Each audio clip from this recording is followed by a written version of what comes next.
Hello. Today we're going to watch Dance Moms Season 1, Episode 3. So last week we had an over-the-top costume, and the group dance did not place. We saw a duet with Kenzie and Vivi, and 2 solos from Chloe and Maddie won first place with her cry solo. In Episode 3, we will see Melissa throw Cathy a birthday party, Vivi doing a number that she already knows, and Brooke going to the chiropractor.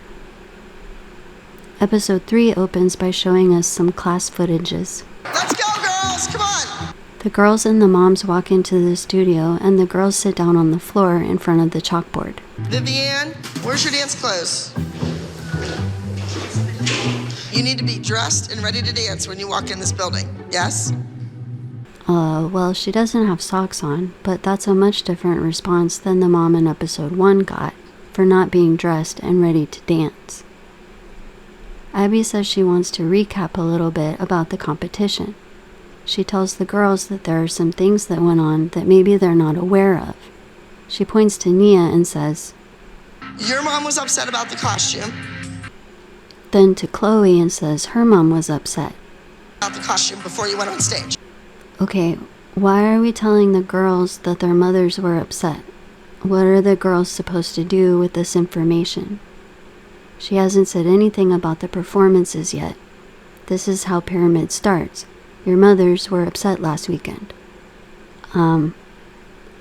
What were the 2 mothers upset about? Costumes that they felt were not appropriate for the age group. So maybe we're going to talk about what we can do in the future if the mothers are uncomfortable with the costumes. We see some flashback clips of the performance last weekend. We see Holly telling Abby that she thought that it was over the top inappropriate for little girls on stage gyrating, and Christi saying that when they went down and opened their legs on stage, she almost walked out of there. So again, we see that they are clearly expressing their concerns and specifically stating what they were upset about. Basically that the costume and the moves were too mature. But that cannot happen again. What cannot happen again? It would be great if the moms never again felt like the costumes were inappropriate. But like Abby's basically telling the girls that they need to make sure that their moms are not upset again. But the issue was the costume that Abby created and the dance moves that Abby created. So who can make sure this cannot happen again? Or even more, she's telling them that you can't complain anymore. It sounds like just let me do whatever I want and you have no say, which Holly had already explained that they have no say in the costumes. I still think that the moms of 6 to 13-year-olds should have a say in what their child wears on stage. And also, they didn't win, so the judges also didn't really like the performance.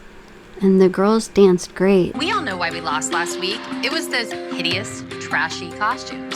But Abby's never going to take the blame. She's going to blame us dance moms. So it's the mom's fault that everyone thought the performance that Abby created was inappropriate for the age group.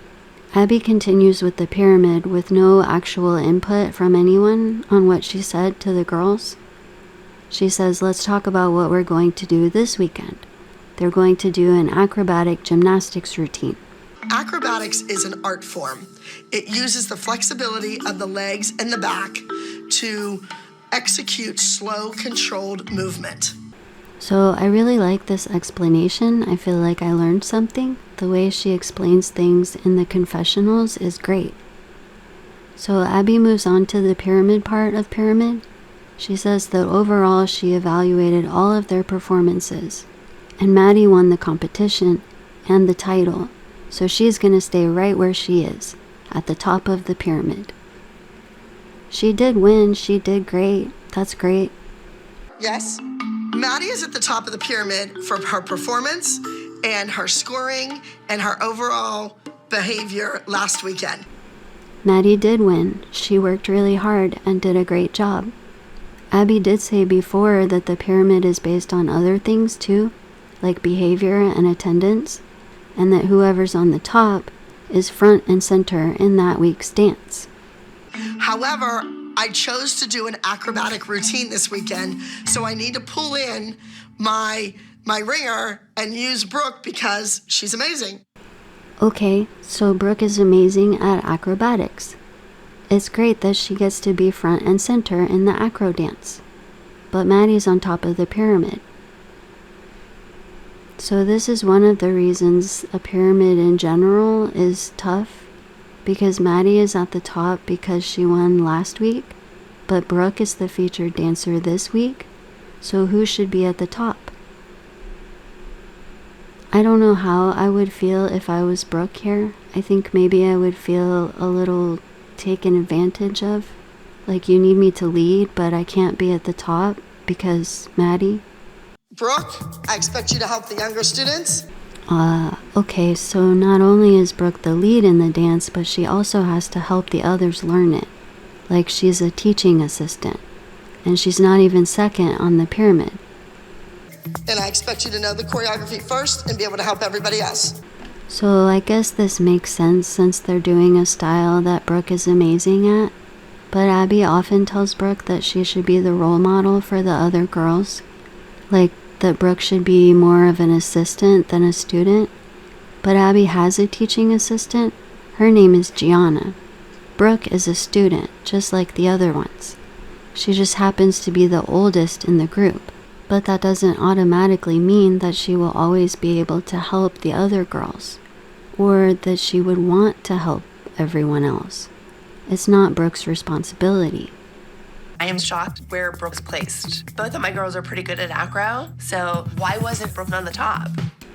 So I think I would feel better about the pyramid if it was like how the dance is laid out for that week. Like, the featured one is the top, the second row is the second row, and the third row is the third row.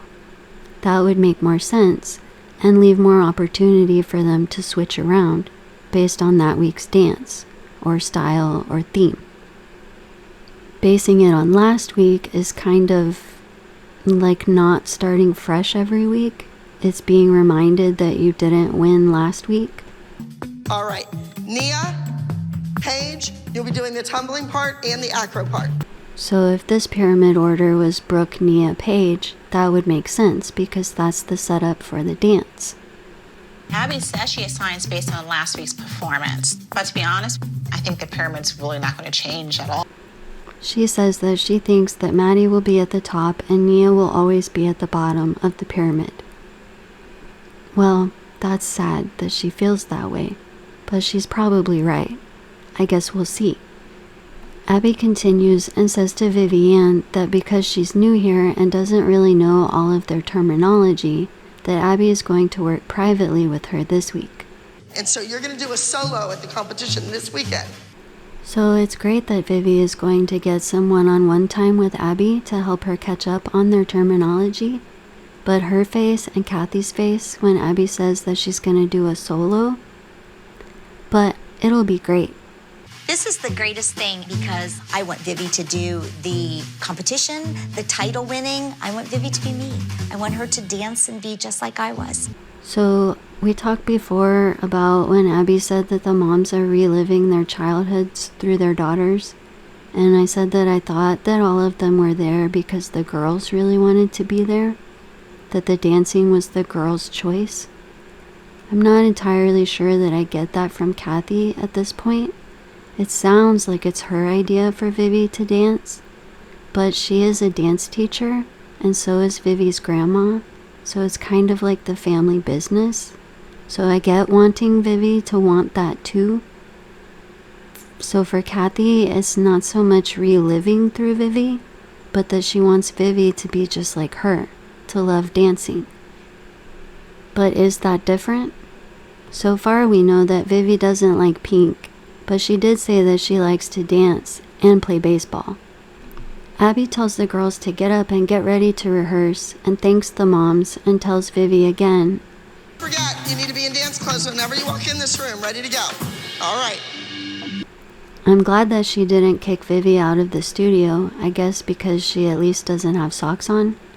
But why such a difference in response? We see a clip of them rehearsing the group routine, It's 5 days till competition, so it's Monday, I guess? Acrobatic routines take a lot longer to perfect. You have to build up the stamina. So they need to work really hard. I need to know what it's going to take to get my daughter moved up on this pyramid. She asks why Maddie is at the top, and Cathy asks if Abby really... Pyramids the kids and puts them in. Yes. Okay, so Vivi was sucking hind, and I didn't expect her to be on top. I think there are lots of ways you can give out assignments where you do not have to put people in pyramids. Pyramid them, I absolutely. mean, this is not the Egyptian era. I agree, the pyramid is unnecessary for giving out assignments or for talking about last week's performance. Then Cathy asks a fair question. Just being the new person coming in, then why do you guys put up with this? She's the best choreographer. So Abby is the best choreographer. That's why Melissa is there and puts up with things. Abby is a great choreographer, especially with this whole learning a new dance every week. You would have to be pretty good to be able to do that. She just basically says she doesn't want to hear anything from anybody else, otherwise she's pulling from the dance. Oh, so if they say anything about anything, Abby will pull the dance or pull them from the dance. And that's why they just put up with stuff like the pyramid. Because if they say anything, their kid won't get to dance, which is the whole point of being there, to dance. That's what really Abby doesn't understand, because she is missing the mother gene. She's not. And you know, I used to hear that all the time. So Vivi is adopted, and Cathy is very protective of that fact, and she wants people to treat Vivi as her daughter, which she is. But that's not really what we were talking about here. Christi was trying to articulate that Abby does things like pyramid kids because she doesn't fully understand how that could make kids feel, because she doesn't have kids of her own. And now the conversation is turning a different direction. Being on the other side of the fence and being the dance teacher, and I know that, you know, you guys are the dance moms, but at my dance studio, what I get sick and tired of people doing is trying to second guess me. But the dance teacher does have to have a plan, and sometimes she can't convey it to you. She just can't do it at a drop of a hat. Oh no, not the drop of a hat. So now Cathy is kind of defending Abby when she's the one that asked the question about why they put up with stuff like pyramids from Abby. She's now saying like that maybe Abby has a plan that she can't convey, and they shouldn't second guess her. Cathy. I don't know if Cathy's going to make it in our group. Yeah, I don't know either. Okay, if you want to be a dance teacher, then keep her at your dance studio and train her yourself. If you want to bring her to somebody else, then you sit upstairs like the rest of the mothers. I agree with this. That's very well said. Yes, if she's there as the mom, she should be the mom. But that's not what we were talking about. Did you ever tell anyone that you would only have a child if you could keep it in a fish tank and sprinkle in some fish food? No, but I must tell you that I used to say that a good thing would be kennel for kids. Kennel for kids? I mean, it has nice alliteration and all, but no, we don't keep kids in kennels. We barely keep dogs in kennels. But I don't think that Vivi is mistreated at home. I think she's very well taken care of. We see more of the rehearsal. Abby is up in the middle demonstrating and giving directions. Happy birthday! I knew it was Cathy's birthday, so I wanted to do something special for her. Oh, well, that's nice. How did she know it was Cathy's birthday? Did Cathy tell her? Kind of sounds like no one else knew it was Cathy's birthday. Like Cathy didn't ask for a celebration. It's really hard to trust people at the studio, so I think bonding with Cathy is very important. Yeah. She seems like a very sweet person and very genuine person, and that's how I am. Yay.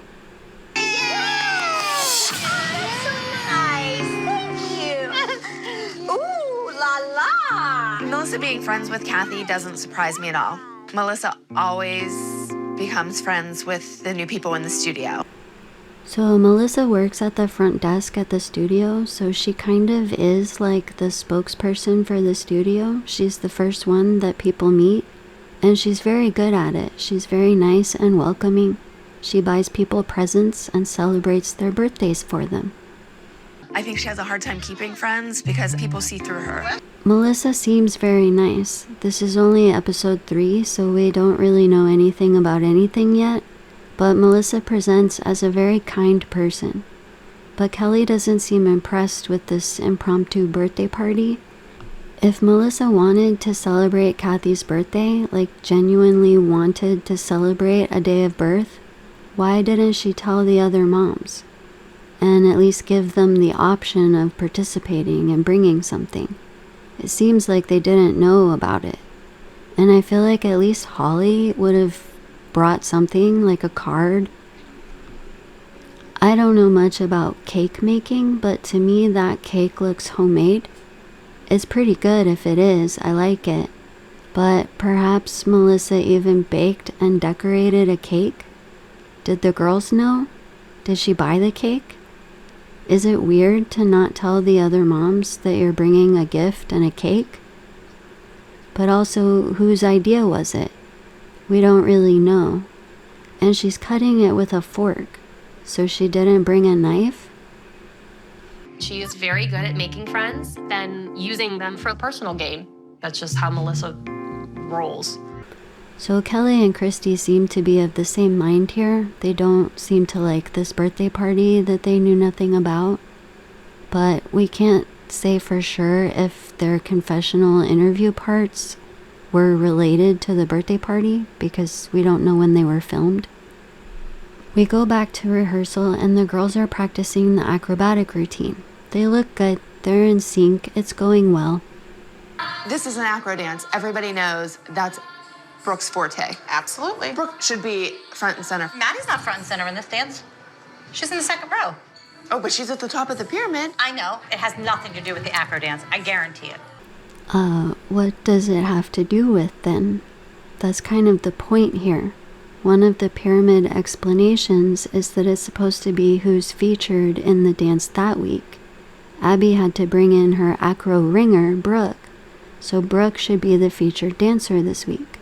I don't know, but if I were Brooke, I would kind of feel like, well, if I'm not at the top of the pyramid the week of my best style, do I really have a chance of ever being at the top?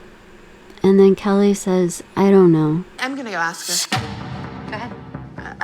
I don't know what else to do. Well, Melissa with the go-ahead, sending our girl into the lion's den. I get that Kelly wants to talk to Abby about this. It doesn't seem like a big deal to an outsider, but if it's important to Brooke, or if Kelly thinks it's important to Brooke, her spot on the pyramid and with Abby, then yeah, Kelly should go ask about it. She should be able to talk to the teacher and ask the teacher questions. Running Abby is very difficult. I've been doing it for years, ever since I was one of her students, and I still get a little scared. I don't think that anyone should feel scared to ask a teacher a question. It's not like this is a life or death situation here, but it's a valid question and Kelly has a right to ask it. She pays Abby to teach her daughter dance. She has a right to ask questions about a dance. Wish me luck later. With you. Good luck with that. While Kelly is walking downstairs, we hear her say that if you're in the bottom line of the pyramid, she thinks that Abby is trying to tell you something. But Kelly didn't have any issues with Abby last week. It was Christi and Holly that verbally assaulted her. Not really at all. But Kelly was okay with the costume, so this isn't Abby trying to tell Kelly something. Going with this statement, it would be Abby trying to tell Brooke something. What would she be trying to tell Brooke? You better be the best one this week and help everyone else and learn everything faster, but you're still not at the top of the pyramid. Brooke's not Abby's favorite anymore, so she's just like to punish her. So I said that I don't think teachers should have favorites, or if they do, because they are human, no one should know who the favorites are. Like no one should be getting treated so differently that everyone knows they're the favorite. You can do it, Kelly. I don't think that has anything to do with the acro dance. I love Holly's encouragement. I feel like it's genuine. She understands Kelly's perspective and she's hoping for a positive outcome. Melissa says again that it's not because of the dance. So again, what does it have to do with then? This is why it doesn't work well to base it on last week's win. It would work better if it was the way Kelly thinks it should be. So what will Abby say? Kelly walks into the studio where they're rehearsing and says, Abby, I think we need to talk. Maddie's little eyebrow raise, her face is like, whoa, you're interrupting, this better be important. And also, wow, so brave. That's what it looks like to me. That's what I would be thinking if I made that face. What? What's the problem with us? She's an acro dance. She's not at the top of the pyramid for the week of an acro dance? It's just because she's always brooding and miserable. That's not the Brooke I know. So I don't know if they're still in the studio where the girls are or if they went outside or to a different room, but it's possible that all of the girls can hear this conversation. Brooke doesn't look happy in this shot. Her body language is kind of not happy. That's true, but she's not doing anything wrong. She's not a perky person, and that's okay. So now the pyramid is based on mood. Why should Brooke be happy right now? What is there to be happy about? What makes her broody and miserable at dance class? Perhaps if she had been on the top this week, she would be more excited about this dance. Brooke is kind of going through that junior high business that they all go through, and she really is an amazing acrobat, and I don't want her to lose that or give that up. So here it seems that Abby understands that all teenagers go through a broody and miserable time. So then why is Brooke being punished for that? Does Abby say nice things like this to Brooke? If at Pyramid it had been more like, hey, this week is acro. Brooke is an amazing acrobat, so she's going to be featured this week. Yay! Or tell her privately, hey, I know you're a teenager and whatnot, but I really think you're an amazing acrobat and I really want to see you keep going. Wouldn't that help to make Brooke feel happier and more excited? Instead, she gets punished by not being at the top of the pyramid. Kelly continues. She says that Brooke is at the bottom of the pyramid. Do you mean to tell me that Chloe is above her in a gymnastics? Which sounds mean, but acro is Brooke's forte and Chloe's forte is more like ballet, which is very different. So I don't think that Kelly was being like rude to Chloe. I think Kelly has a valid question. It just kind of points out how not good this whole pyramid thing is. Like there really just isn't a good way to do it or a good reason to do it other than drama. It is very good for drama. Watch the change in Abby as Kelly continues and unfortunately says this. I mean, when does Brooke go on stage and not pull it off? She always Well, does. look at the video of the tap dance. Well, she's not a tapper. Yeah, But I an know. acro dance? So here the conversation gets redirected and Abby makes fun of Brooke's tap solo. Like, why was that necessary? That's clearly not what Kelly is talking about. Instead of answering Kelly's question, which is why is Brooke not at the top in the week of an acro, Abby basically says that she's bad at tap. And nothing is resolved. Brooke used to be Abby's favorite. She had her front and center in every number, had her having 900 privates every week, and I think Abby burns you out. It just makes me sad because, like I said, I relate to Brooke a lot and I would really be feeling right now like, what is the point of this? Why am I here? I think what Kelly is suggesting here is that Abby has burnt Brooke out and she's not the favorite anymore. And Kelly would know the most about how Abby really is. She's been with her for 97 years. But it makes me sad for Brooke. The Brooke you know is now a teenager and is changing. Yeah, I mean, that's fair. Because the conversation got changed to Brooke's bad at tap. And Kelly's trying to say, like, Brooke's growing up. That was when she was little. She's a teenager now. So what does Abby say? Well, you need to nip that in the bud because you don't want her to change. I don't think this is where we were supposed to be going here, but nip it in the bud. The growing up and changing, nip that out. don't change ever. Maybe she wants to do teenage things. I don't think it's that easy. So I think here Kelly means like Brooke is 13, she's the oldest one in the group. Maybe she wants to do more teenager type dances, not be a helper for the group, which includes 2 6-year-olds and her own little sister. But they got way off topic because of Abby's comment about the tap dance. I've seen changes already, and it saddens me, Kelly. Brooke has done nothing wrong, like nothing wrong at all. But Abby's tone totally changed. She's really sad that Brooke is changing. Into what? Not the favorite? Whose fault is that? Because she doesn't smile anymore? Why could that be? What, am I going to force her to come to class? Yes. Oh, okay, I see. So Brooke doesn't want 900 privates anymore. She wants to do other things. That sounds like burnout. Why can't they just be regular students in a regular dance class? With equal attention, equal ability to shine. It's really hard to get through to them and say, but you have this gift. Don't throw it all away. So again, the way she's explaining this to the camera is great. Does she say this to Brooke? And also, Brooke still hasn't done anything wrong. She's there, she's rehearsing. Kelly was just asking why she wasn't at the top the week of her amazing acro dance. And now we're talking about something completely different.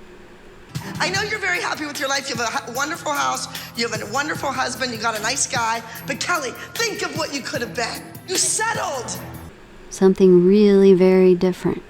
Now Abby has changed the conversation into blaming Kelly for not being a dancer. So is Abby punishing Brooke because Kelly quit dance?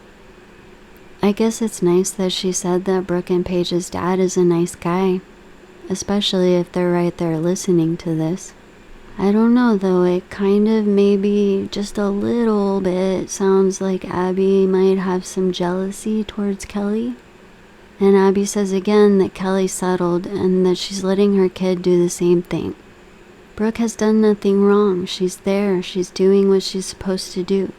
Kelly continues and says that if her parents had forced her to come to dance, she would have rebelled against it. And Kelly was my student. She was gorgeous and worked really hard and was very dedicated up until about 12 or 13. And now the same thing's happening with Brooke, like mother, like daughter. But what I am hearing is that perhaps Kelly was once Abby's favorite, and Abby burned her out. And then Brooke was Abby's favorite, and Abby burned her out. We're kids, Abby. I know, but she's not. She's 13 years old. Yeah, okay, we know that Abby started her own company at age 14, which is very impressive and a lot of hard work. But Brooke is not Abby. To expect all 13-year-olds to be like at the same level of commitment to open their own business is probably unrealistic. They are kids. But we did hear Abby last week say to Brooke to act in the dance as if she was 17. So Abby treats them like they're older than they are, which I understand. Abby feels that Brooke has a lot of talent and she doesn't want Brooke to lose that, so she's pushing her to be great. But maybe that's not what Brooke wants. Cheerleading, all of her friends from school cheer. So I think that's why Brooke wants to... So you're gonna send her to cheerleading so she can shake her pom-poms for some boy to go to college for free? I don't know much about cheerleading or football or anything, but there are competitive cheer teams. We know that from the Bring It On era. Cheer is a big deal. To suggest that the cheerleaders are why the football players get to go to college for free. But now we find out that maybe Brooke wants to try cheerleading. I wonder why she might want to try something else. Abby says in confessional that Brooke wants to be a professional performer. But the last time I checked, Cirque du Soleil doesn't hire cheerleaders. Wow, I would almost wager on that not being true. Cirque du Soleil is a hugely famous entertainment group known for theatrical, acrobatic, circus-type performances. What's wrong with cheerleading? They do flips and jumps and stuff.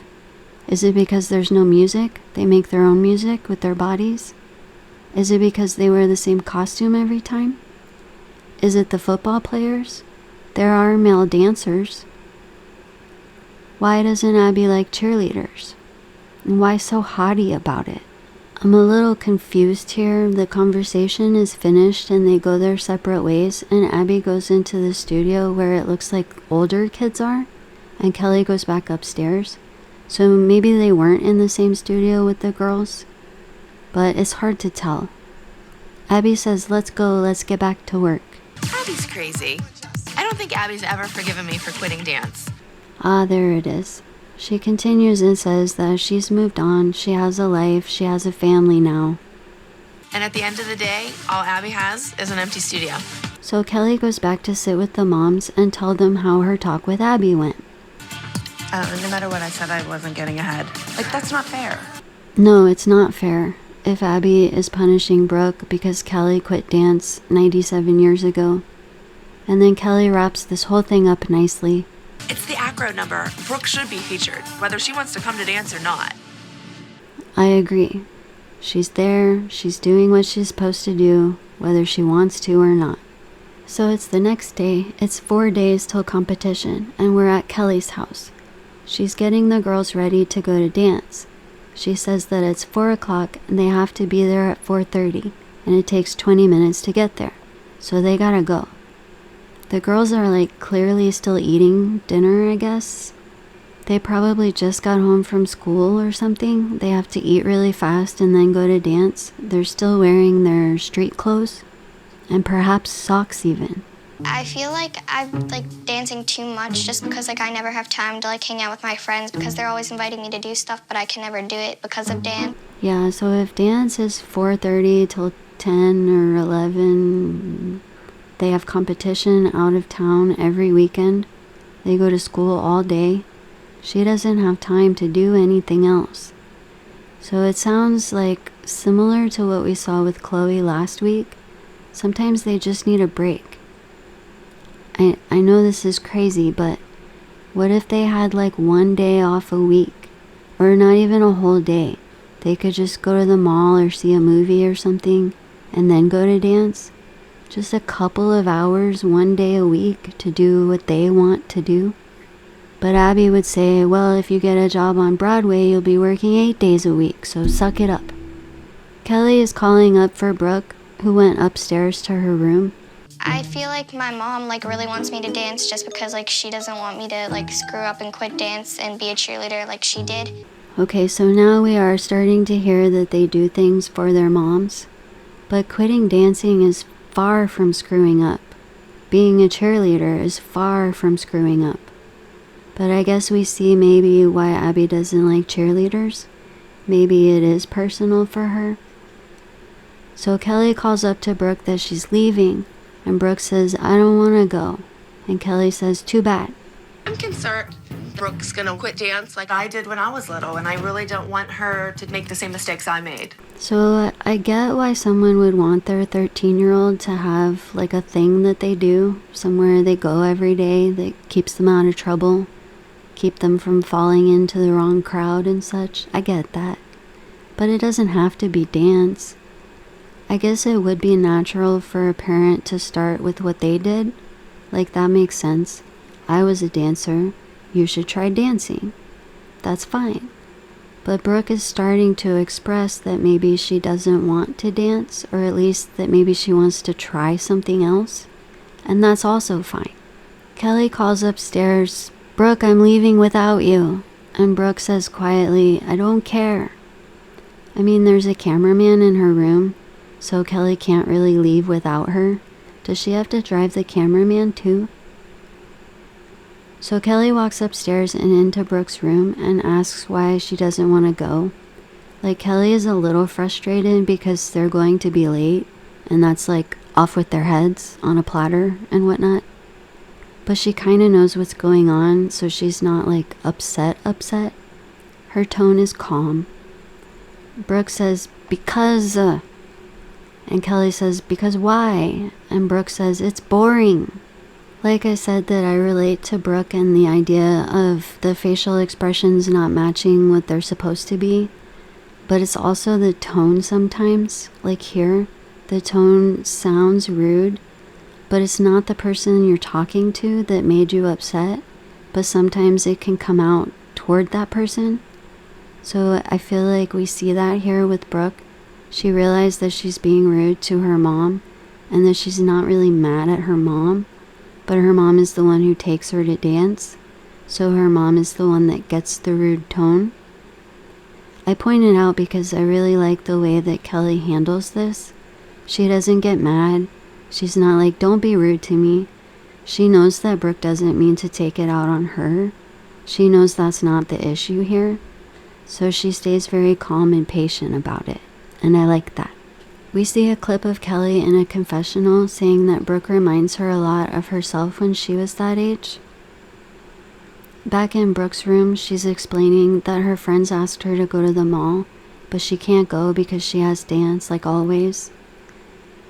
So again, I feel like if Kelly hadn't stayed patient here, we wouldn't have gotten that much of an explanation from Brooke. Kelly asks if her friends became Junior Miss Dance from going to the mall, and Brooke says no, they're cheerleaders. I think that was a good question from Kelly. She's like complimenting Brooke the way Abby was saying. This is much closer to like, but you're talented, so are you sure you want to do something else? It would be hard every day at school to hear about all the different things that your friends and classmates do after school, all the different places they go, and your answer is always the same. Every day, I go to dance. Every day. I think that Brooke's feelings here are valid. Kelly says in a confessional that she has tried to explain to Brooke. When I quit dance, all I did was go out with my friends and we went to the mall and I got nothing out of it. So I get what Kelly is saying here, that on its face, hanging out with your friends and going to the mall doesn't really get you anywhere for your future. But looking back now as an older person, I disagree. I bet Kelly does have memories of hanging out with her friends. Maybe some of them are still friends. It's about the enjoyment of life. If you enjoy going to the mall, you should go to the mall sometimes. It's okay to relax occasionally. I'm not a good example of that, but I hear it's good for you to have fun sometimes. But that would be a hard decision for a parent to make. How much is too much? How long is too long? How do you know? So back in Brooke's room, she kind of quietly says, let's not go to the competition. And then back in Kelly's confessional, she's saying that when she was Brooke's age, she was talented, but she didn't want to be as dedicated to it as Abby wanted me to. So maybe this is all coming from Abby. Maybe Abby has made Kelly feel guilty for quitting dance and making a decision that was not Abby's decision. She did tell Kelly that she should force Brooke to go to dance class. So Kelly feels like she should force Brooke to go to dance class. She's torn as a parent as to what the right answer is. Back in Brooke's room, Kelly finishes the conversation by saying that they committed to it, so they have to go, and they go. Which is true, they did make a commitment, I guess at least for these 6 episodes, and it's in the middle of the week, and they're already late, so I guess I agree that she should go today, and then maybe we can revisit this at a later time. Kelly continues in her confessional that she thinks it's just the age, it's just being a teenager, and once Brooke realizes that there's nothing else really more exciting out there, she thinks Brooke will be fine. Which is kind of what teenagers are supposed to do. They're supposed to kind of start figuring out things they like to do, things they don't like to do. But for now, we gotta get to dance class. So we start in the studio with Vivi and Cathy walking in, and Abby greeting Vivi very happily, hugging her and asking if she's ready to work. Vivi is dressed appropriately, no socks. Cathy is wearing shoes though on the studio floor, but we haven't talked about that yet. We see Abby in a confessional saying that when Vivi Ann came to work on her solo, her mother Cathy dropped her off. And Abby likes that, when parents just drop their kids off at the studio. Because she was going to have lunch with Melissa. What's wrong with lunch with Melissa? Also, it's lunchtime? And I was thrilled to get rid of Cathy for the hour and a half. That's nice that Vivi gets an hour and a half for her privates. That must cost a lot of money. They say bye, and Abby tells Cathy to have fun. Vivi looks super excited. Abby and Vivi start rehearsing, and Abby is saying in a confessional that Vivi is cute, she's a nice little girl, but she's not at the level that Cathy thinks she is. It's interesting, I feel like with Vivi, Abby says harsher things to the camera and nicer things to Vivi and Cathy, whereas with Brooke, I feel like we saw the opposite. I don't know if privates with me are really what she needs, but hey, if the check's clear, let's do it. So Cathy pays by check, I guess. Possibly. Okay, but we saw Abby say that people come from all over the country to her studio for her. They all want her. So wouldn't a private class with her be like the greatest thing for anyone? What would be better then? Is she saying that she can't teach Vivi? But she's the best choreographer, according to Melissa. So we see some of Vivi's private class. Abby is up and demonstrating. She's using the proper terminology, and Vivi's doing it. We hear Abby say that Vivi is strong in acrobatics, that her jumps, her leaps are not as strong, and she hasn't learned a lot of the things. So let's teach her the things. Abby says that Vivi is dancing at a 5-6-year-old level instead of a 7-8-9. Vivi is 6. I get wanting to push them to try harder, to be better, but she is 6 and she's dancing at a 6-year-old level. So that's great. So we can teach her at a 6-year-old level and then add in those higher level things. The checks will clear, so let's do it. Abby says that Vivi needs to step it up. If she's working hard and doing what she needs to do, she is stepping it up. Coming to Abby is to step it up. Abby says that Vivi needs to be in class day after day after day. Well, that would be a lot of checks.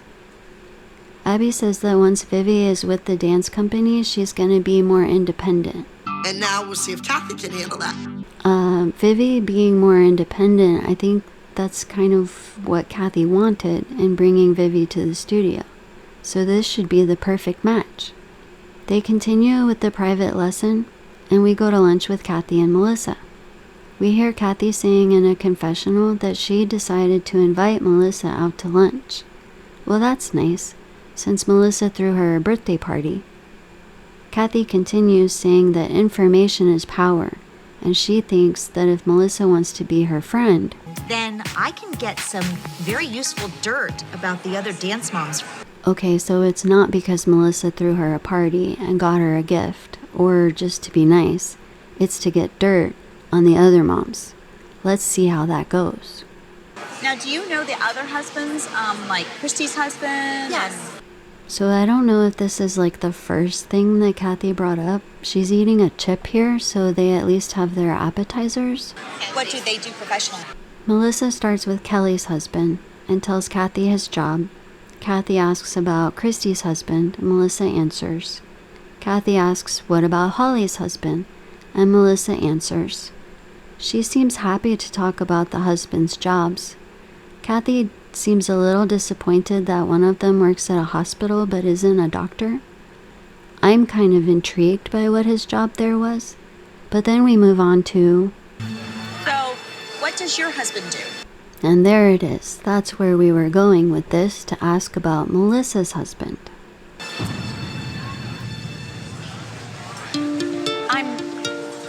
I'm going through a divorce right now, so I'm no... Yeah. Much awkward. The girls are okay with the divorce? What kind of question is that? Like, what is the answer supposed to be? How do you think kids feel about a divorce? And what would one do if they weren't? What a fun lunch. So we see Cathy in a confessional saying that Melissa did not tell her about her current living situation. I got that from the other moms, so I already knew that. So there was no need at all for this conversation. Cathy already knew. She just wanted to see if she could get more information. But she said that she had wanted dirt on the other moms. But instead, she wanted to make Melissa tell her things she already knew. But also, this confessional segment, to me, it feels almost like Cathy is like reporting back to production. Like they asked, oh, did she tell you about the thing? And Cathy's like, no, she didn't tell me about the thing.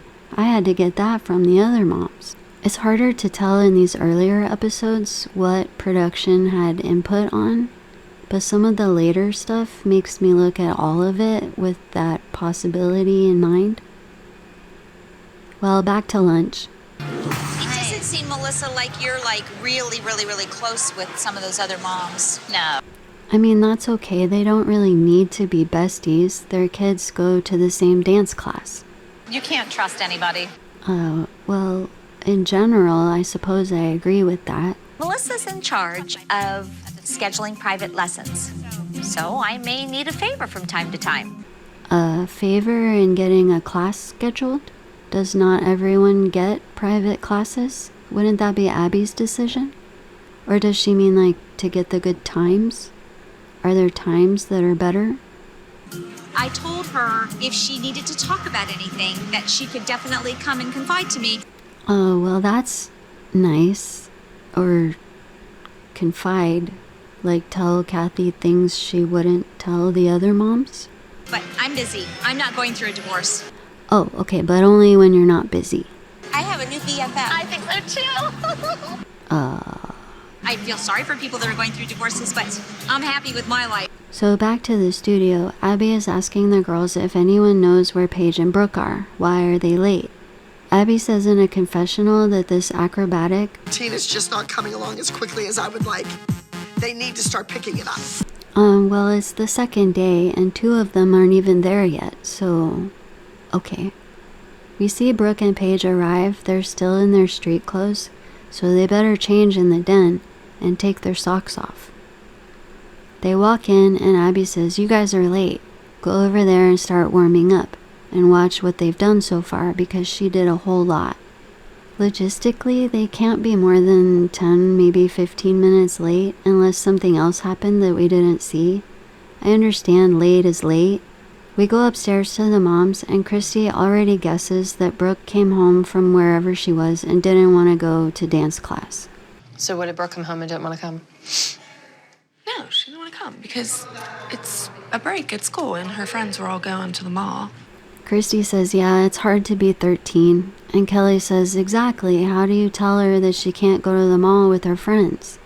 Dance is mandatory. Dance with your little sister. Yeah. I think both of those statements are interesting. Kelly says dance is mandatory, which I get, but that is hard when you want to go to the mall. But Christi says that she has to go to dance with her little sister. I think Paige really does want to be there. She wants to dance with her friends and her twin power. And maybe Brooke is just doing it because Paige wants to do it, which is very sweet of a sibling to do. Back to rehearsal. Nia, arms come over your head straight and keep bringing them up out here. Ah, the first yelling of the episode, and it's to Nia. Abby is demonstrating from her seat. You need to run further downstage. Get up there. Back upstairs, Kelly tells Christi that Melissa and Cathy went to lunch today. They went to lunch. Well, how about her bringing the birthday cake? And a present. I know. A present. Meanwhile, I had a baby. Like a baby. And she didn't even give me a card, so you know how much she likes me. So yeah, it sounds like they didn't know about the birthday party. Holly arrives. Kelly says, Miss Holly, you're here early. Holly says, I am. Nia does get dropped off sometimes by her dad because her mom is still at work, because Holly has a job, and Abby likes when they get dropped off. Then Melissa walks up. Hi, girls. Hi, how are you? Good, how are you? I'm fine.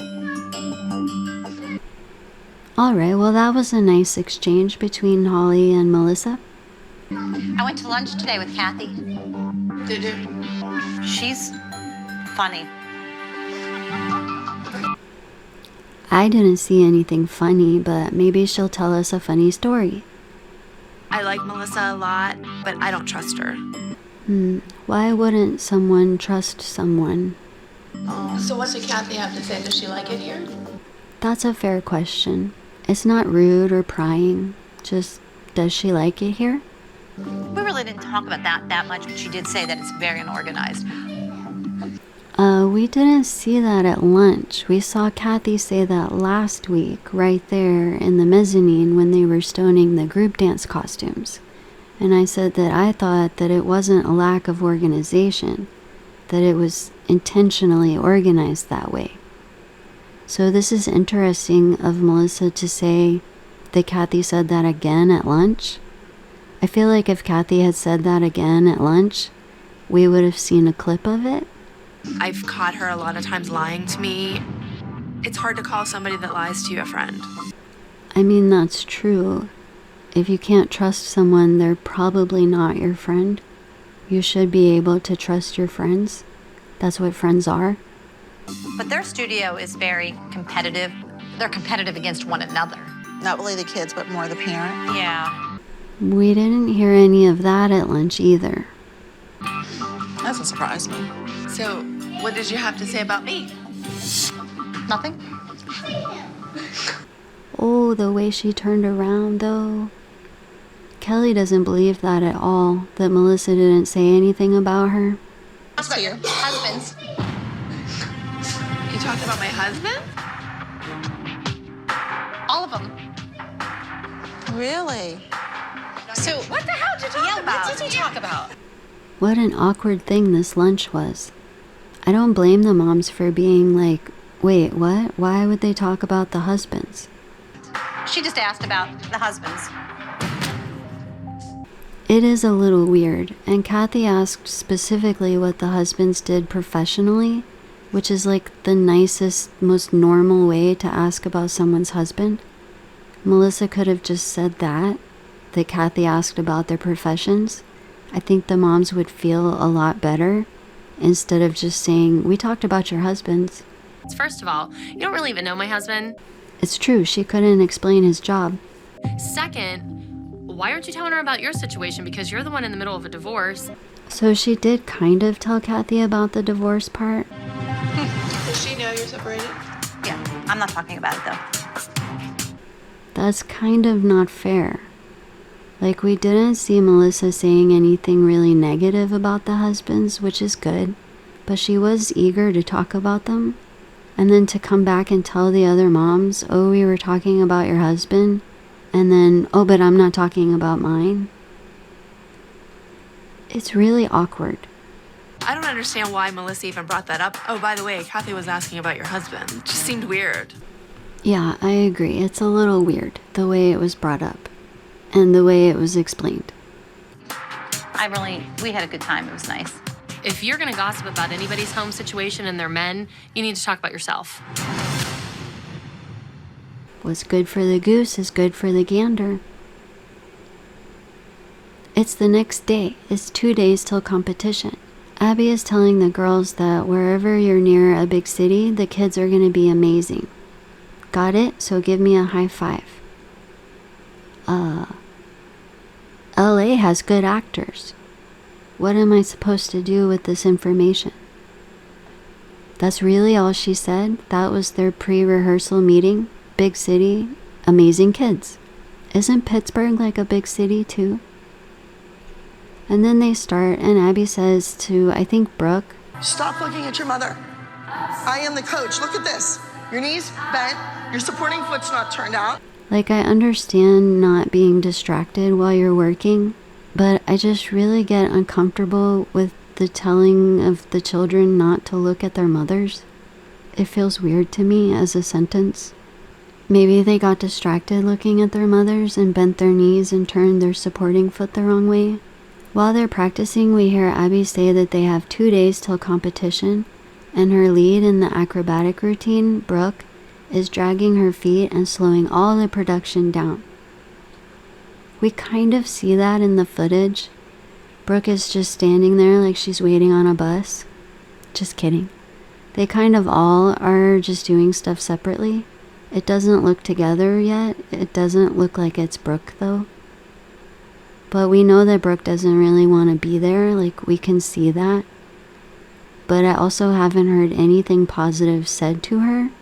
So kind of like, why should she want to be there? Let's go, girls. Did you come here to dance or to play? Come on. Oh, well, we didn't really see any instruction. They were just all doing stuff and Abby was sitting. Like, I don't know what they were supposed to be doing either. Brooke really is an amazing acrobat, and I don't want her to lose that or give that up. Have you told Brooke that? That might help. Abby continues and says that she wanted to do a number where the other children, who are quite a bit younger, could have a role model to follow. And we see Brooke like in the front doing a solo move before the other girls come in. I think it's the ending of the dance. I get wanting someone who's really good at something to demonstrate it. That's fine. It sounds like it's kind of a lot of responsibility that's being put onto Brooke to make sure that the other girls get the dance and that the dance goes well against all those amazing city kids. I get wanting the older kid to be a role model for the younger kids, which includes her own sister. But you can't really make someone be a role model if they don't want to be. I think that Brooke, one of the reasons why she doesn't want to come is because with her dancing with kids this young, like especially in gymnastics, she's more advanced. Yeah. I mean, even her doing that solo part in there, it just seems like she's bored. Yeah, you can see in that clip that it looks like Brooke is almost crying a little. Like she looks really unhappy. But she's doing it. She's doing what she's supposed to do. She's following directions. We see them practicing. Abby yells to Brooke, to the floor, Brooke, to the floor. Like she forgot a move or something. We see Kelly kind of pointing down at something. You're on the wrong foot. Brooke, what's taking too long? So she's in pain. We did see her do some pretty gymnastic-y moves, and we don't know how long they've been actively practicing this today. Then we hear Abby say that Brooke must have injured her hip several weeks ago.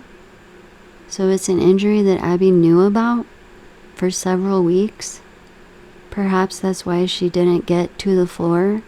Maybe it hurts to do that multiple times. Maybe she didn't forget and was waiting on a bus. Maybe she's in pain. And as the coach, one would want her not to injure it further.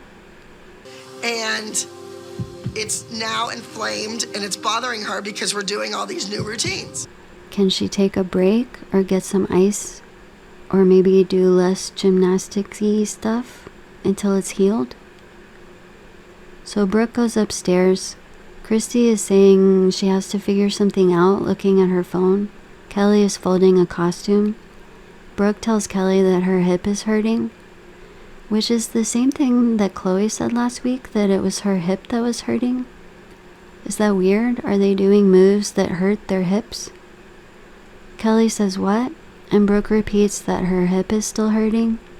Kelly asks if Brooke wants to see if they can go to the chiropractor real quick. Christi asks what's the matter, and Kelly says that her hip and her ankle and she's falling apart. And Christi adds, and her back. Kelly says it's falling apart, it's that old age. Christi says, yeah, I was gonna say you turned 13 and you're no good anymore. We hear Kelly say that it's common for a dancer to dance through an injury, which I get, but like, is that good? Especially for a kid? When I was a dancer, I always had complications. You know, you always had injuries. Either it was a sprained ankle or a pulled muscle, and you just had to work through it. It kind of looks like Abby is on the phone in this clip. She's sitting in her spot. So I get working through an injury. Sometimes you just have to, like you still have to do stuff.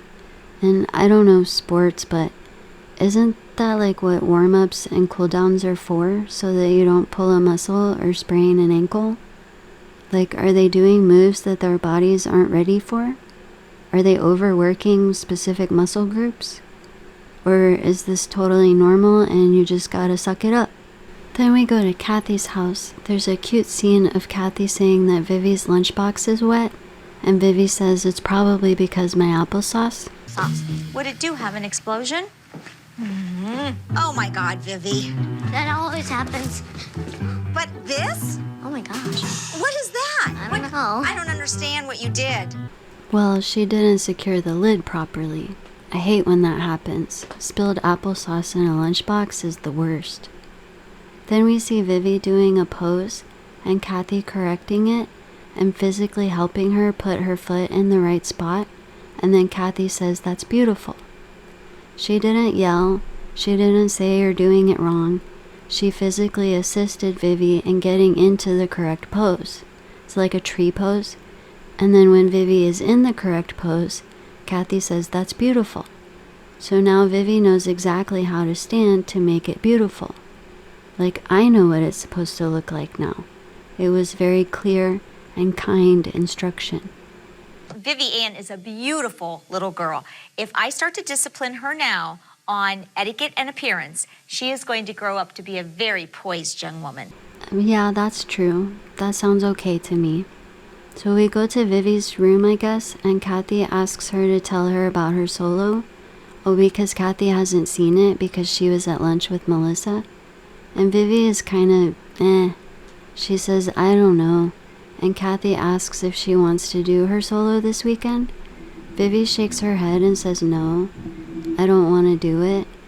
And Cathy repeats, you don't want to do it? Wants me to dance even more than I want to.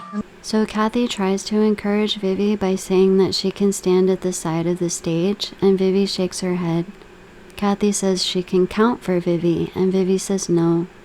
Cathy asks Vivi what she thinks is going to happen if she gets up on stage, and Vivi says that she'll probably forget it. Cathy says, what if we try practicing? And Vivi says, no, I still won't be able to do it. Cathy asks how Vivi wants to handle this. What does she want Cathy to do? And Vivi shrugs. I think it's pretty clear that Vivi is uncomfortable.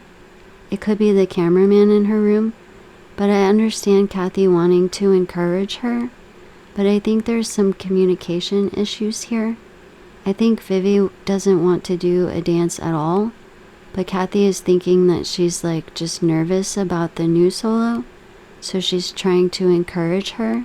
So then Cathy says, like, what about last week with the duet? Like, that it went well, which it did. It was cute, and I guess they won. And Vivi says that she likes to dance with other people, that she doesn't like to do solos, which I get that. I think I would also be more comfortable in a group than on stage by myself. That's really scary. We hear Cathy say that she feels like Vivi is very overwhelmed at the moment, that she's never had a solo before. Wow, that is scary. Maybe she should just have duets and groups. Going out on stage, forgetting your dance, and then just standing there, and then finally running off is the ultimate worst thing to happen at competition. Not only are you embarrassed, but the judges, they're not even going to score you. Gee, I wonder what she's nervous about, forgetting her dance on stage by herself. She continues that it's no different than a child who comes into class and pees their pants and doesn't want to go back into the dance studio. Did Vivi, see this happen or something? It sounds very scary. And then Cathy says that mentally Vivi is not prepared. It's the next day. It's the day before the competition. We're at the chiropractor with Brooke and Paige and Kelly. The doctor greets them and they go to the room. We hear Kelly saying that Brooke's hip's been bothering her all week, that she pulled some muscles, and Kelly's worried about how she'll be able to perform, so she decided to take her to a chiropractor for the first time. The chiropractor asks if she knows how she hurt it, and Kelly says that she's a dancer and she does a lot of contortion tricks. He asks what kind of pain it is, and Brooke says that when she does the splits, it's like a shooting pain. I like this little exchange here. And what have you been doing for it? Anything since it started? We've put ice on it. Okay. When it first happened. That's good. And sometimes she sleeps with a heating pad. That's not good. He's just like, that's good. That's not good. I agree, if she's sleeping with a heating pad and it happened several weeks ago, that's now like chronic. You shouldn't be having to sleep with a heating pad for weeks. It's not good for you. He asks if she was having problems practicing, and Brooke says again that it's when she does the splits. So that's very specific, like a very specific move. Maybe she could just not do the splits for a bit. So the chiropractor chiropracts, and we hear Kelly saying that as her mom, she's worried to allow her to go on stage and perform an acrobatic routine because it's very strenuous on the hip. So sometimes throughout the series, I feel like some of the dances are specifically chosen for that specific week for various specific reasons. Sometimes we know what the reasons are, and sometimes we don't. But is it a coincidence that they're doing an acro routine while Brooke's injured? Or not, because it's been hurting for several weeks? I just don't know what to do. I don't know if I should allow her or if I should make her stay out. So I don't really like this illusion of choice here. Either she does all the contortion tricks or she doesn't dance at all. Why can't she dance with less contortion tricks? Why is it one or the other? Have we talked to Abby about this? More chiropractic. This one is my favorite of the medical professionals on the show. The others aren't bad, but this one's my favorite. Football players play in games every weekend being injured. You know, I mean, it's what you have to do. Does she mean like adult football players? Or like high school football? They should probably not still play. I mean, like if you get hurt on Friday, you probably still play tomorrow. Or if you get hurt on stage, you should probably try to finish it. But like, why is everybody getting injured? So then we finish up the appointment. I think Brooke will be fine. Okay, you're talking about some serious problems. We don't want to go there. At this point, I really don't think that it's a good thing for her to be competing today or this weekend, to be honest with you. We have to. And here it is. They have to. Kelly feels like they have to. Why does Kelly feel like she has to, even if she's injured? I am reminded of that story about the baby and the two women fighting over it, and they're told to break it and you can each have half, and the real mother is the one who doesn't want the baby to be hurt, even if it means losing it. So if this doctor guy who has no stake in the dance, well, actually, theoretically, he would want her to get more hurt so she comes back. If he's saying she shouldn't compete, and whoever is making Kelly feel like she has to is saying that you have to even if you're injured, who's right? So it's the next day, it's competition day. They're all getting on the bus. We hear Melissa like introducing the competition and saying that it's near a big city. So I'm hoping that the competition is going to be a little bit more fierce. Oh, because of the amazing kids. Well, they lost last week. Well, Maddie won. Maddie doesn't have a solo this week. The worst part of going to a competition is the bus ride. Is the moms. Oh, okay. I wish they would just all stay home. Yeah, we saw Abby say that last week, and the mom said absolutely not. Oh well. Kelly says to the bus driver that she knows him somehow and asks if he drives to the wine fest. We don't get an answer to this question. It's not a party. It's not a vacation. They are there to work. Find a seat. Let's go. Yes, they're going to a competition to compete, but it's the bus. They can have fun on the bus.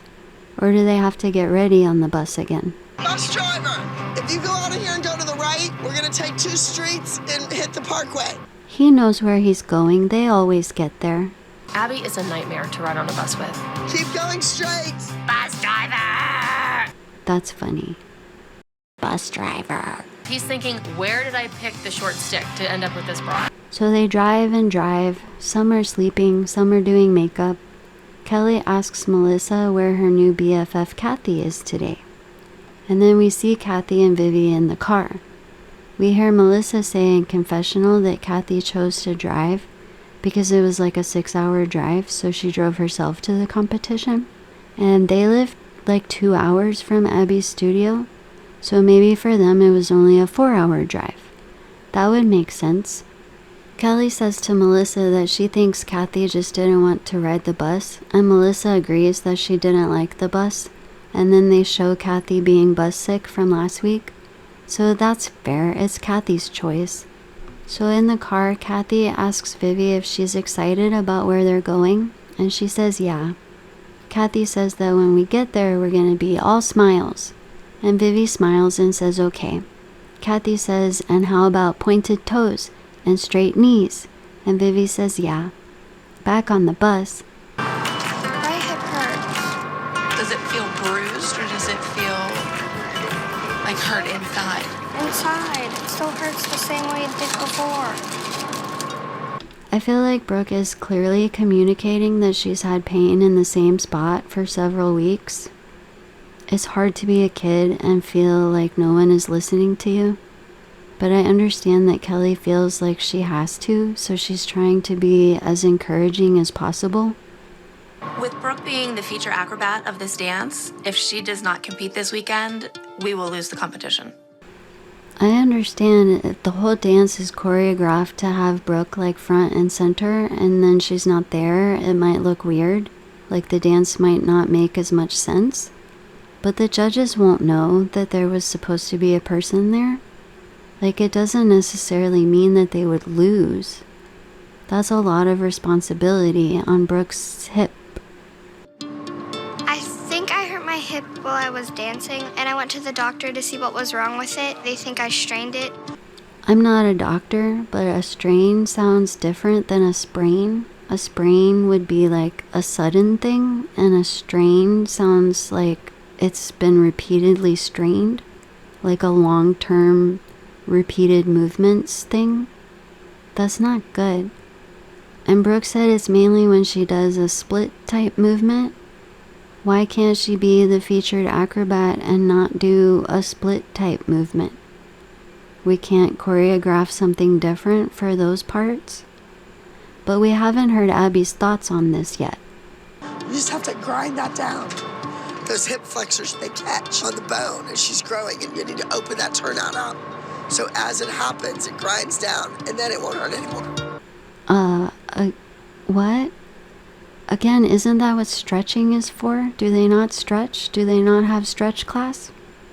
Miss Abby said that I should like grind it down, but that's just her opinion. I don't really trust her. So I think this is really interesting with the way that Abby responds to injuries and pain throughout the show. Here, she knows this is like a long-standing pain, and she's basically telling her to do it more until it stops hurting.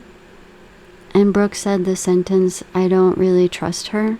I'm glad that Brooke is standing up for herself on this. I agree she should not just grind it down. Back in the car with Vivi, Cathy is saying that another thing that she wanted to talk to Vivi about is that they've traveled a long way away, and it's going to be disappointing if we don't win the competition. So we have to be prepared that we could have a letdown. And Vivi says okay.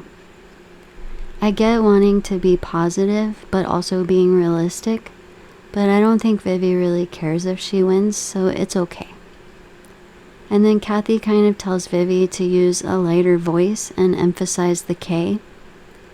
I also kind of relate to this here, though my voice was probably more like Sophia's at that age.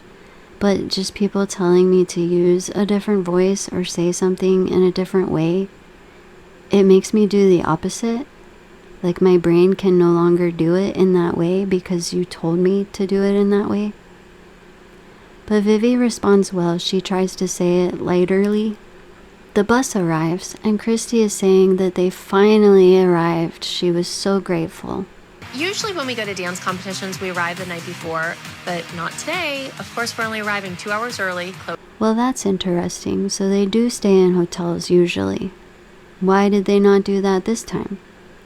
Was it planned to only get there 2 hours early? Whose idea was that? He's stressed out. I'm stressed out. This is aging me a little bit. I know they've been doing this for a long time at this point, but the way that Christy looks at whoever's sitting there, I feel like she means this, the show and whatnot. And it's only episode 3. We see some footages of other dance teams while Abby is saying that this competition is right outside of a big city, and she's sure that they're going to come up against some amazing studios. I mean, yeah, it's a competition. Is Pittsburgh like a small town? No, right? But okay, it's going to be fierce competition at this competition. Abby says she thinks the judges are going to be looking for technique, definitely innovative ideas, high-end costumes, and of course their performance. It's a competition. Abby says that they only have 2 numbers competing this weekend, the acro group and Vivi's Bumblebee solo. So it's an easy weekend for me. They usually do bring 4 numbers, but okay, it's an easy weekend. We're in the dressing room. It's 40 minutes till the first dance. The girls are doing their makeups and hairs. Some people from the competition come in the room and one greets Melissa by name. She says that she's going to be backstage with you guys. I just want to go over a few things because we have some song titles missing. I have My Pumps first, and that's Vivian, right?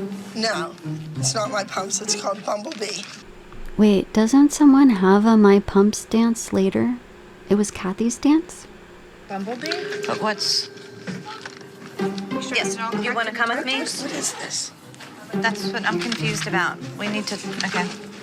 Like, Cathy is right there, but she didn't feel the need to interject. Cathy. Yes. What is with this little rocket music? Vivi was uncomfortable with the solo that we worked on because she had such a lack of rehearsal time. And so we are going to go ahead and do a piece that she already knows. Did Vivi only have the one private rehearsal? It was more than 17 minutes, but it was only one day.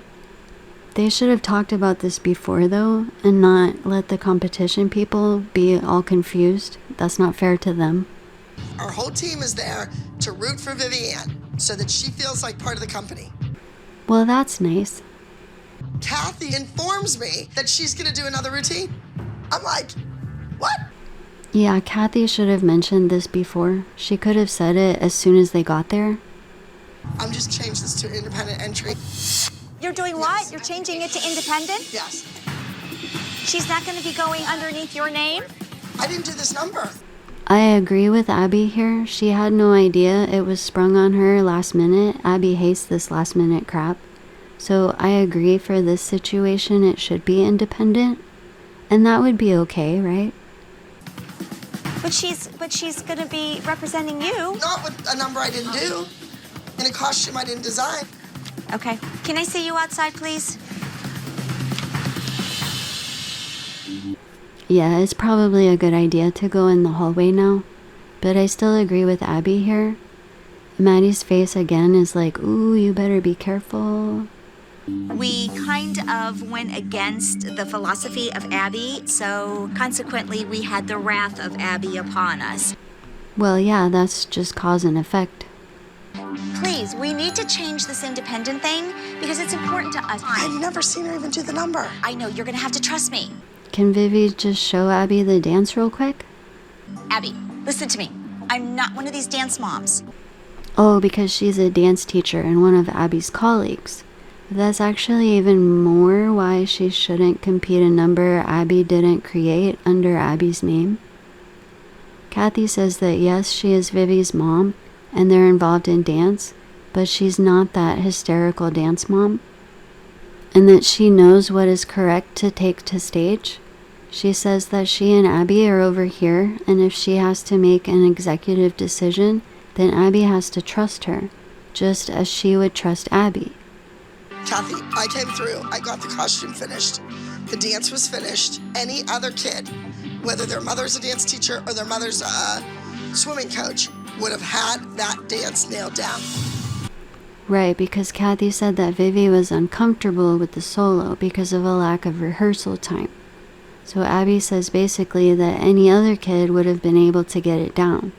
Like, so Vivi should do it even if she's uncomfortable because other kids would. She could not do a dance that Abby Lee Miller has never seen and pretend she came from Abby Lee Miller. Yeah, I still agree with that. But Vivi is uncomfortable doing that routine. There are many options here. She could wait a week. She could do My Pumps as an independent. She could do Bumblebee under Abby. We could do something else. I have to put into perspective what my child's mental capacity is. Then she gets up on stage and she I don't want it to cracks. be detrimental for any child, but I'm just saying you don't have the faith in your kid that I do. I don't think this is where we were supposed to be going here. Let's just pick a dance and do it. We don't need to talk about who has more faith in a kid. If you would have just ran it maybe 10 times a day for 3 days. We tried with the bribery. We tried with getting her to get an iPad. Bribery. You're the mommy. Just say you're doing it. I realize that. I agree you shouldn't have to bribe your kid to do things they need to do, but it sounds like Vivi doesn't want to do either dance.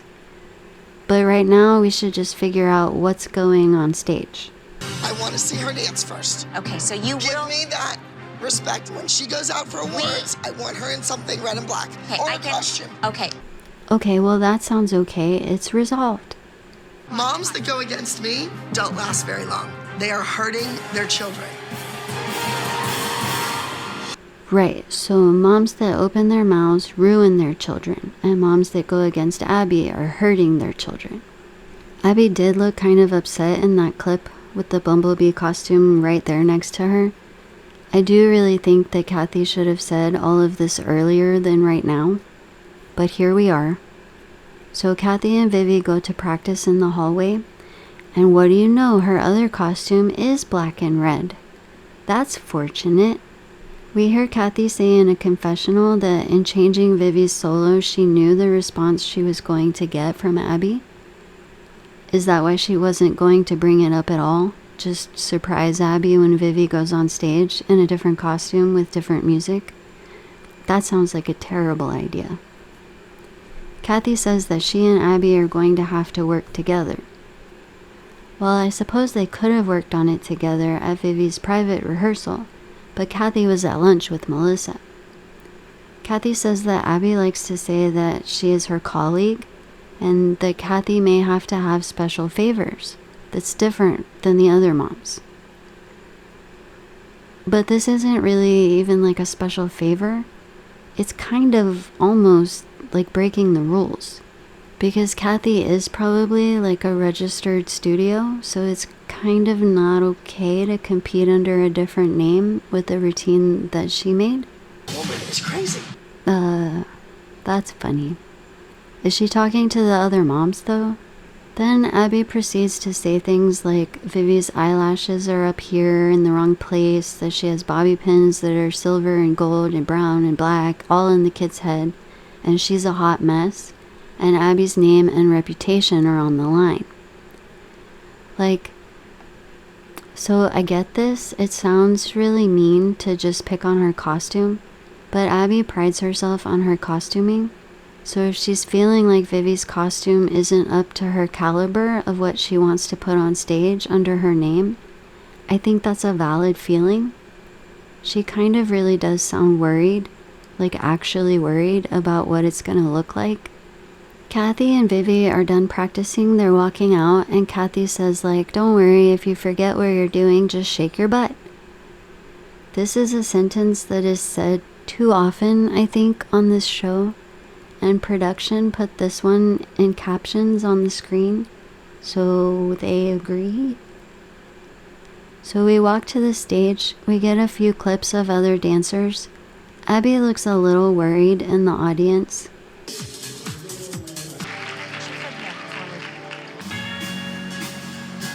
Cathy walks Vivi to the curtain and gives her a high five right as her name is being called. Then the announcer says the performance is called This Little Girl's Now. So I'm confused, where's My Pumps? So Vivi performs her dance. Cathy does count from the wings. The crowd is laughing like it's cute. Cathy is like whispering the moves. when I'm judging, I look at the level of difficulty. And that she thinks that Vivi is capable of doing more difficult choreography than she was given. Well, that's a good thing, right? So next week we can step it up. Vivi finishes her solo, everybody claps. She runs off stage and Cathy hugs her and says, "Oh, you made one boo-boo, but it's okay."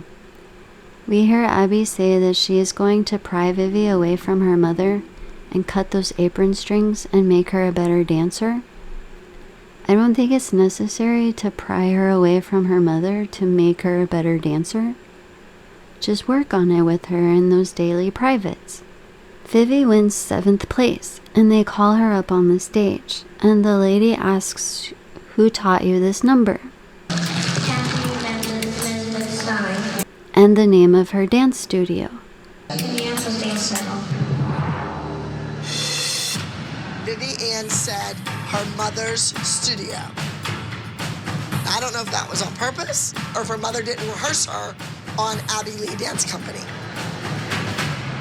I don't think it was on purpose. I think Vivi got confused because of the switching of the solos. When she showed Abby the dance, they should have talked about that. Because the first answer was correct. Cathy did teach her the dance. But the second answer was supposed to be Abby Lee Dance Company. But who should have told her that? How was she supposed to know that? Abby says that Cathy went behind her back and changed the solo, got 7th place with it, and then said her mother's studio. My entire group of people that we had sitting there watching her flipped. Well, we didn't really see that. They were confused. I apologize. Not all competitions ask those questions, and I just didn't even think about it, so I apologize. All I have in this world is my name. I get why Abby is upset. She has a right to be upset. This whole thing is kind of a hot mess. But Cathy apologized right away. A bit flippantly, but she did apologize twice. Whether it be in a local competition it will not happen again. In a Broadway audition, it is my name. I know, Abby, and it won't happen again. That's great to say that it won't happen again, but it just happened, and Abby is right to be upset. Because that was embarrassing. You need to move on. We're going to move on. It's a little funny because Cathy is kind of treating Abby the way Abby treats the students. Like, just suck it up and move on. We can move. Yeah, look, from the wrong costume. We can move on. We're moving on. We're moving on. Abby, I know how you are. I know how you.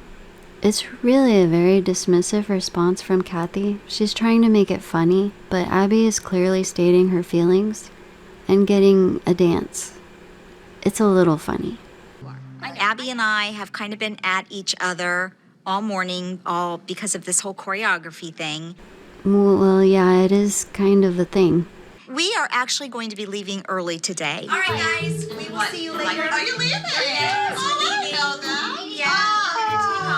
You're leaving? Yeah, we're leaving. I hope we have a long drive home, much longer than you guys. Oh, I guess I was wrong. They didn't drive because it would be shorter. Yeah, but we all came early to watch her. I know. So we want to wish you guys good luck. I know you'll do a great job. Okay. One of the girls, I think maybe Chloe, yells, "Good job, Vivi," and she says thank you as they leave. Kelly says, "Well, I'm glad we woke up at 6 o'clock to support her." And Melissa's like, 6, 5. Christi says she's offended. Maddie tries to say like, well, we're only dancing and it cuts away. Like maybe she was going to say that they only have one other number, or maybe it's like a long time from now, which even more, they didn't have to be there yet. But she tries to make it better. Those parents are not happy. They didn't have to be here for another 2 hours. They could have had a nice breakfast. They could have taken their time. Yeah, because Christi had said that they arrived only 2 hours early today. Did she mean 2 hours before the group? Because Abby just said that there's still 2 hours. So they got there 2 hours before Vivi's solo to support her. And all that went down, which had to take at least an hour. So they really got there like 5 hours early. But no, they all jumped out of bed and ran over her to support her, and she took off. Oh my God.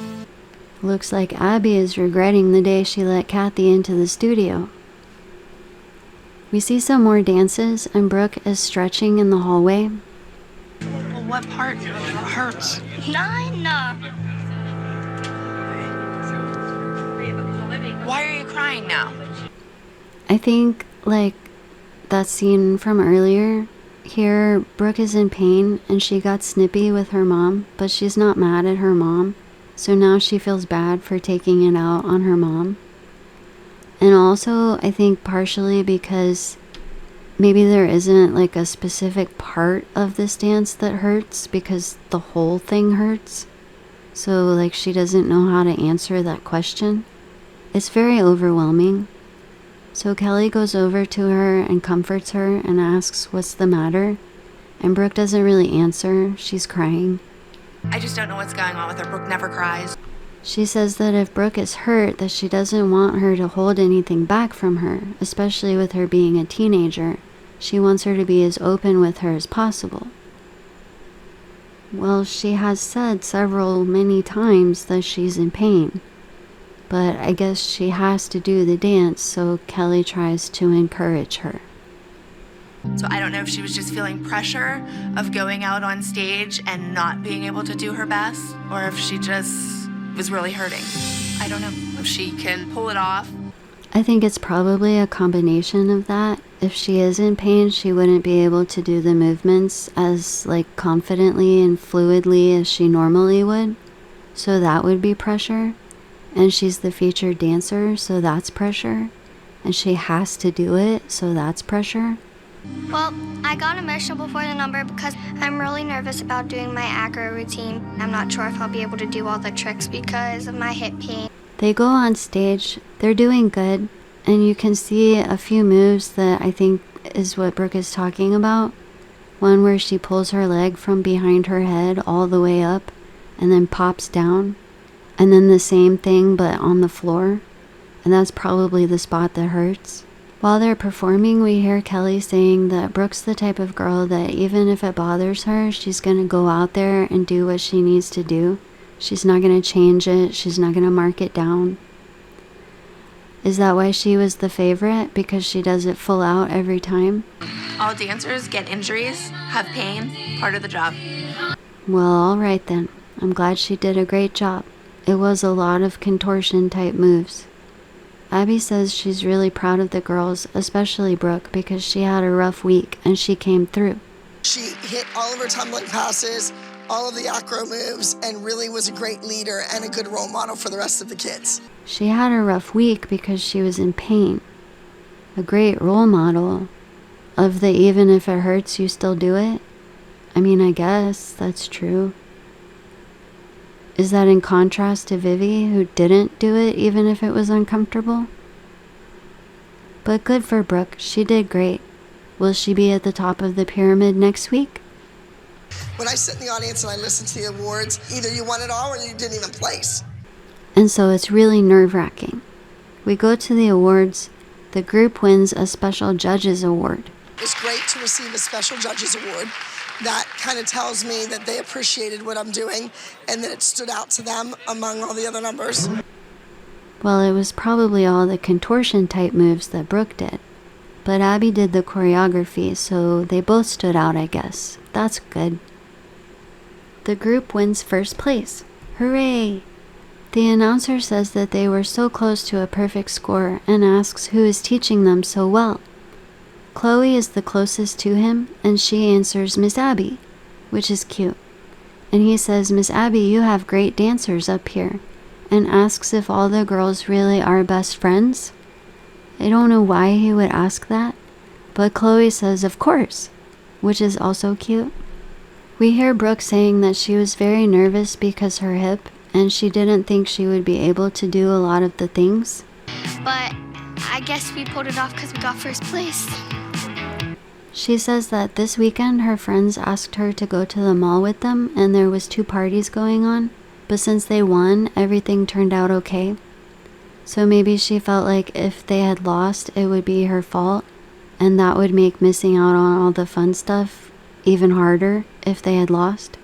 It's hard to decide which I would have rather been to because I don't know how the parties went because I was here instead. It seems like whoever was behind the camera, like she was enjoying talking to them, like they were joking around a little bit about the parties. That's nice.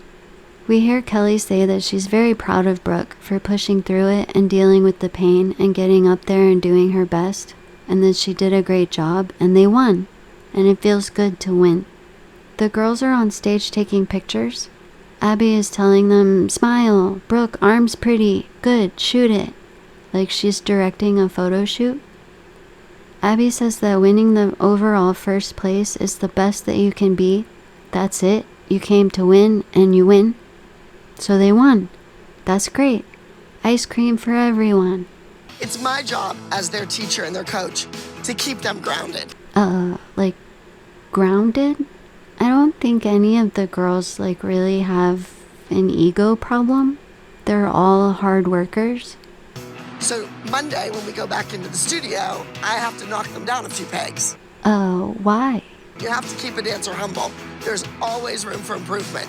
I agree that there is always room for improvement, but you can stay humble without being knocked down, right? And that's my job. Mommy can say it's fabulous and you're the best. Okay, well, that's true, I guess. The mom says that it's fabulous and the teacher gives corrections. But I have to tell them there's somebody out there better. There's always someone going to be better than you. Well, that's not a correction.